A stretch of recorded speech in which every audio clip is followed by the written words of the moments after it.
Hi, I'm Sierra Morris and this is Chucking the Chicks. In this video, I'll be talking about picking the perfect chicken breed for you. There are several things that you'll want to consider when you're picking out your perfect chicken breed. Picking out the right breed of chicken is just as important as picking out the right breed of dog.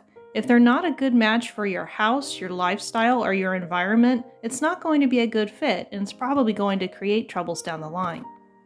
A little bit of planning ahead when you're selecting your chicken breed can create a wonderful relationship between you and your flock. It also ensures that you acquire the exact right chicken for you that's going to be able to fulfill the purpose that you want chickens for. There are many reasons why someone might want to keep chickens, but the purpose is going to influence which breed is right for you and your situation. Different reasons to keep chickens are as egg layers, as meat birds, as companionship birds, as show birds, or as dual-purpose birds, which can be used for meat or eggs. The weather conditions, the temperature extremes in your particular climate and grow zone are going to very much impact the right kind of chicken breed for you. You're going to want to select a chicken breed that can thrive in the extremes in your area. Whatever the hottest hot is in the summer and the coldest cold in the winter, you want to select a breed that's going to be well suited for the conditions where you live so that they don't struggle and that you have a healthy flock. Things like excellent insulated infrastructure and supplemental heating can be used to support more sensitive kinds of chickens like ornamental breeds, elderly chickens, or baby chicks, but the ideal is to choose a breed that is going to thrive in your environment naturally so that you can provide the kind of conditions that are going to allow your flock to be the most productive, happy, and healthy. If chickens are struggling against weather conditions, then they're going to have suppressed immune systems, they're not going to be as productive. If you don't have the appropriate infrastructure and temperatures that they need to thrive, then the chickens aren't going to do as well. And that's not a good situation for you or for them. Most people select their first chickens based purely on their feather color and don't realize that they have been developed for a specific purpose and that they already have a specific climate hardiness and a specific temperament that they've been developed for. And also to understand that some breeds have been bred for high capacity egg laying, while others have been developed for companionship or for show birds. So when you begin your research about the different breeds of chicken that you're considering adding to or starting your flock with, climate hardiness is that factor that you're going to want to look at for the breeds that you're considering to make sure they're going to be able to thrive in the area where you live. Temperament is another factor to consider when you're choosing your perfect chicken breed. If you're going to be selecting your flock for a companionship flock, then you're going to want to look for a docile temperament. Honestly, many chickens with the right appropriate training can eventually become more docile, but it's easier if you're intentionally building a companionship flock or you're working within a small space or you're intending for these chickens to be around children to intentionally select a docile breed of chicken. Egg laying capacity is another factor you're going to want to look at when you're researching which chicken breed is right for you. For example, if you're intentionally developing an egg layer flock, you're going to want to look for high capacity egg layers, something like the Leghorn or the Buff Orpington, which is going to be able to produce many hundreds of eggs per year for your family, whereas something like a Silkie, which is developed for a show or a companionship bird, would only be able to provide a little over 100 and some eggs per year because, again, that wasn't a priority when they developed that breed. So egg laying capacity is another factor you'll want to research when you're thinking about different chicken breeds. What age of chicken should you start with? Is it better to start with baby chicks, pullets, or full-grown laying hens? That's going to depend on a lot of factors too.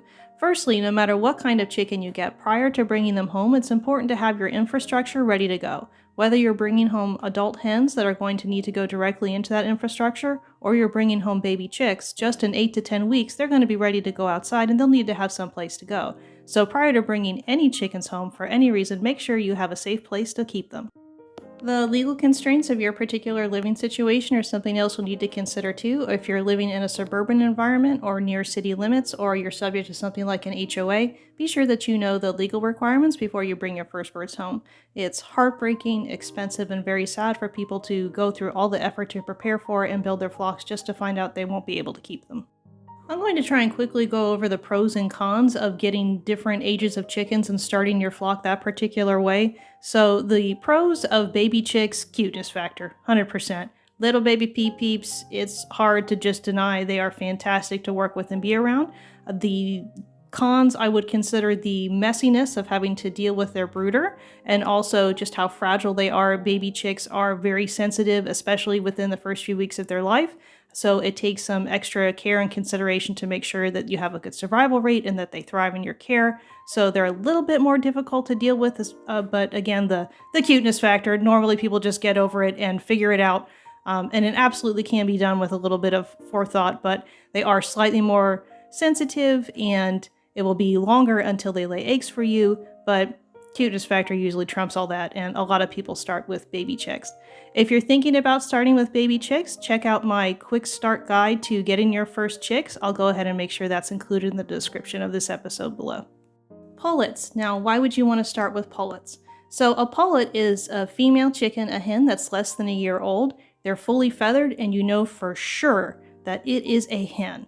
The reason being, you don't want to have too many roosters because they can fight with each other. It's not a good situation. They require lots of extra space and training if they're going to be hand tame, and it can just be a bad situation. So when you get straight run chicks, or even chicks that are supposedly sexed at the sexed being understanding what gender the chick is at the store, sometimes mistakes happen, people don't know, and when you buy straight run, my husband and I joke it's a box of roosters. Straight run is 50-50 chance. It could be either or. There are some chicks that are sex linked, and that means that the markings on the baby chicks will help you know which one is a hen and which one is a rooster. So for example, a sex linked baby chick would be a barred rock. The girls have little white caps and the boys have little white spirals on their head. And there are other different breeds of sex-linked baby chicks. So there are some ways to tell, but again, it's never 100%. So the advantage of getting pullets is that it's a teenage hen at that point, and you know for sure that it's going to be a girl. The downside, they tend to be a little bit more expensive because the hatcheries have had to grow them out to a certain age, so you're going to be paying for the care that they gave them prior to that. And another advantage is, though, they're ready to go straight outside. Pullets are fully feathered, and you'll be able to put them directly in your infrastructure, and you won't have to support them in a brooder before they're ready to go outside. And lastly, adopting adult hens. So there are several situations where this might be a great fit for you. One, you can get them for free most of the time. Honestly, this time of year, it's about wintertime. There are people who picked the hobby of backyard chicken keeping and decided it's not for them, who are literally giving their adult hens away. So a lot of times you can even pick them up for free if you're willing to do a little bit of investigating. If you don't know for sure, but you're ready to put your toe in the water with chickens, adopting 3 adult hens is a great way just to see if you're able to handle the responsibility and maintenance that their care is going to require, because they're going to be more docile because they're adults, and also they're going to have a steady egg supply ready to go. Adult hens are already going to be productive and they're already going to be laying, but it's not going to be an overwhelming amount of eggs, especially if you start, for example, with just 3 hens. You'll get an idea and a feel for what it's like to care for chickens without having to deal with a lot of the complications that come with raising and dealing with younger chickens, and also you won't have to buy a lot of extra equipment for them. They'll just need their infrastructure, their feeder, their waterer, and their supplement dispenser, and they're good to go. So adult hens do have a lot of pros too. There are a lot of really fantastic rescue organizations out there as well that rehome adult hens, so I don't want to count that out as an option. And in fact, it's a great way, especially if you're brand new to chicken keeping, to put your toe in the water and just see if it's right for you. So within the different breeds of chickens, there are 2 categories of breeds: purebred and hybrids. And the difference being, purebred chickens will breed true, as opposed to hybrids that are a combination of breeds that you're not quite sure what the offsprings are going to be. So for example, a pure breed would be, for example, the Australorp. A rooster Australorp and a hen Australorp are going to make baby Australorps every time. So it's a pure breed of chicken. They're going to produce consistent offspring that are going to resemble their parents. You're not going to have any guesswork when it comes to their traits or their personality or what kind of chicken is going to come out. Australorp plus Australorp makes more Australorps. So pure breed, especially if you're planning for a self-perpetuating flock, is something to consider. So a hybrid chicken is going to be any kind of chicken that has a mixed heritage, and it's not going to breed true. And by that meaning that there's no way to really tell prior to actually hatching the egg what sort of features the offspring is going to have. So an example of a hybrid would be a comet, which is a mix between a Leghorn chicken and a Rhode Island Red. They're amazing chickens. I love my Comets. But knowing that if I would choose to breed them, I don't know for sure what kind of traits their chicks would have. They might be more Leghorn, they might be more Comet. It's just guesswork. But honestly, that's one of the joys of backyard chicken keeping, is being able to develop a flock based on the traits that you like within your own flock. So if that's great and you don't have any intention or you're not really attached to knowing prior to the chick being born what kind of features it's going to have, there's nothing wrong with hybrids. They're fantastic. But if you were wanting to breed professionally or show professionally, hybrids would present some additional challenges for you in that way, I would think. But again, backyard American heritage, I'm all about it.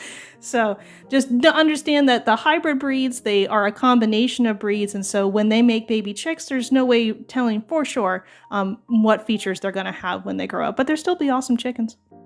And I just want to stress and be sure, there is no better or worse when it comes to purebred chickens or hybrid chickens. It just depends on your personal goals for your flock, whether or not a pure breed or a hybrid breed would be better for you. Different kinds of breeds of chicken also lay different kinds of egg colors. That's again one of the joys of backyard chicken keeping, is you can literally build a rainbow of different colored eggs. But if you have a strong preference on what color eggs you have, that's something else to research prior to selecting the breed that you want to build your flock with. So what are your favorite chicken breeds and why? Let me know in the comments down below whether or not you have actually owned these chickens or not. You could just think they're pretty, or maybe you've had positive experiences with different kinds of breed within your own flock in the past. Let me know in the comments what you think is the best breed for your flock in your particular situation, and talk a little bit about that. Share it with all of us so we can grow from all of our different lived experiences.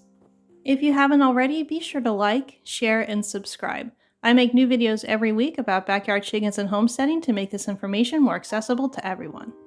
Thank you so much to all of my current, new, and long-term subscribers. I'm so grateful for each and every single one of you. Thank you so much for helping me build this amazing, welcoming, beginner-friendly online community for backyard chicken keepers and new homesteaders. I'm so excited for all the things that I'm seeing developing on the channel. I'm so grateful for you guys sharing your different experiences in the comments and all the kind ways that you've supported me and each other. Thank you so much for being here. I'm grateful for all of you. We would love to have you as part of our flock. Lots of love from our coop to yours. See you next time.